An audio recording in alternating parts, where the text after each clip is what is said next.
Dan nama saya Rizal Muhammad, NPM 096. Di sini saya akan menjelaskan tentang tugas Pancasila, yaitu mereview film Kala Benua. Yang poin A adalah apa kesan dan pendapat saya setelah menonton film tersebut. Yang pertama adalah saya sangat terkesan dengan masyarakat Bali yang sangat kekeh dan kompak dalam menolak adanya reklamasi ini. Apa itu reklamasi? Reklamasi merupakan proses pembuatan daratan baru dari dasar laut atau sungai yang dilakukan oleh manusia untuk memperluas daratan. Di sini masyarakat Bali sangat menolak dengan adanya reklamasi ini. Jikapun saya sebagai masyarakat Bali, tentu saya juga akan menolak dengan adanya reklamasi ini. Karena ini ada beberapa alasan yang sangat merugikan sekali. Yang pertama adalah jika reklamasi tetap dilakukan, maka akan sangat merugikan sekali bagi masyarakat sekitar Teluk Benua tersebut. Karena kita lihat bahwa masyarakat sekitar adalah sebagai nelayan yang sangat membutuhkan sekali Teluk Benua ini. Dan jika reklamasi dilakukan, maka mereka akan bekerja sebagai apa gitu loh. Yang kedua adalah akan membunuh semua biota yang ada di Teluk Benua.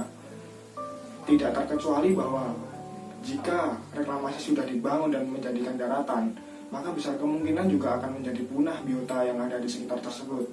Terus yang ketiga adalah misalkan ketika reklamasi sudah dilakukan, maka tentu saja akan mendapatkan efek yang sangat buruk bagi masyarakat sekitar karena ada bangunan-bangunan besar yang akan dibangun di tempat tersebut. Dan itu bisa saja menjadi ancaman bagi budaya masyarakat sekitar. Karena jika bangunan tersebut sudah dibangun dan menjadi investor untuk pebisnis, maka masyarakat yang dari Bali pun juga akan merasa terganggu gitu. Karena apa? Karena orang yang dari luar Bali pasti akan datang, maupun dari orang luar negeri pun juga pasti akan datang untuk mengadakan bisnis di Bali tersebut. Sekarang kita lihat bahwa Bali itu semua mayoritas itu ibadahnya pasti ada di laut maupun di tempat-tempat sungai, dan sungai pun ada yang dijadikan tempat suci. Jadi misalkan di Teluk Benua ini mau dijadikan reklamasi, mau dijadikan daratan, maka mereka akan terganggu, ibadah mereka juga akan terganggu gitu loh. Terus yang poin B ini adalah informasi apa yang diperoleh setelah saya menonton film ini. Setelah saya menonton film ini, saya mendapatkan berbagai informasi yang sebelumnya belum pernah saya temui. Yaitu satu, budaya Bali. Yang pertama, budaya Bali tentang tanggung-tanggungan, usaha tanggung-tanggungan, dan tarian perang pandan berduri yang filosofinya untuk pemujaan Dewa Buddha. Kedua adalah saya menjadi tahu tentang reklamasi yang sesungguhnya itu seperti apa. Dan saya melihat hasil pulau yang telah direklamasi itu sendiri, yaitu Pulau Serangan. Pulau Serangan sendiri adalah hasil dari reklamasi Soeharto pada tahun 1994. Dan poin C, kata atau istilah yang belum saya mengerti dari film ini. Yang pertama adalah mass tourism, yang kedua privatisasi, yang ketiga bencana ekologis. Setelah saya searching di Google, saya pun akhirnya tahu apa itu artinya. Mass tourism itu artinya adalah sebuah situasi di mana wisatawan biasanya berbondong-bondong ke sebuah destinasi pariwisata. Terus yang kedua adalah privatisasi.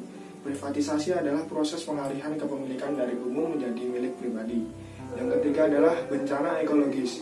Bencana ekologis ini adalah suatu peristiwa yang terjadi pada kerusakan alam yang disebabkan oleh manusia yang secara tiba-tiba dan butuh tenaga ekstra untuk mengatasinya. Gitu. Yang poin D adalah keadaan Teluk Benua saat ini.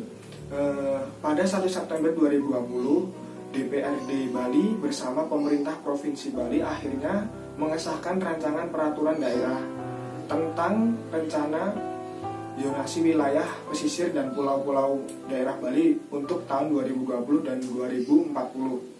Dalam rapat itu yang disetujui dalam rapat paripurna ke-15, salah satu poinnya telah menetapkan wilayah Teluk Benua sebagai kawasan konservasi maritim. Menanggapi hal itu, Direktur Eksekutif Wahana Lingkungan yaitu Imade Juli Untung Pratama meminta kepada Ketua DPRD Bali Inyoman Adi Wiryatama untuk terus mengawasi status kawasan konservasi maritim. Bagi Teluk Benua, menurutnya penetapan Teluk Benua sebagai kawasan konservasi maritim ini sebagai hal yang paling untuk terus dikawal demi menjaga lingkungan hidup di pesisir Bali dari ancaman dan bencana lingkungan. Mungkin cukup sekian review dari saya. Saya Rizal Muammar. Wassalamualaikum warahmatullahi wabarakatuh.